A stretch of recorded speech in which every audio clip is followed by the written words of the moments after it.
തന്ന വേറൊരു സാരിയും കൂടി കിട്ടിയിട്ടുണ്ട് കേട്ടോ. അപ്പൊ ഇത് വെച്ചിട്ട് ഈ ഒരു ലുക്ക് വേണോ എന്നുള്ളൊരു ഡൗട്ടാണ്. അങ്ങനെ കൺഫ്യൂഷൻ അടിച്ചിരുന്ന അവസാനം ഈ ഒരു ലുക്ക് തന്നെ ചെയ്യാന്ന് വിചാരിച്ച് കട്ടിങ്ങും സ്റ്റിച്ചിങ് ഒക്കെ കഴിഞ്ഞു. അപ്പോഴേക്കും നമ്മുടെ അല്ലൂസ് അലമ്പ്. അത് കാരണം കുറച്ചു നേരത്തേക്ക് സ്റ്റിച്ചിങ് പരിപാടി മാറ്റി വെച്ചിട്ട് അവന് ഫുഡൊക്കെ കൊടുത്ത് കിടത്തി ഉറക്കിയ ശേഷം അങ്ങനെ സ്റ്റിച്ച് ചെയ്യാനിരുന്നപ്പോ എനിക്ക് ഭയങ്കര ഒരു തലവേദന കേട്ടോ. 2 ദിവസമായിട്ട് തലവേദന ഉണ്ട്, പക്ഷെ സ്റ്റിച്ച് ചെയ്തപ്പോ കൂടി.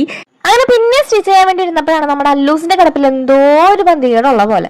അവന്റെ ഉറക്കത്തിന്റെ ആഴവും സമയവും നിരീക്ഷിച്ച ഗംഗക്ക് മനസ്സിലായി അവൻ അടുത്ത് തന്നെ ഇരുന്നേക്കാൻ സാധ്യതയുണ്ട്.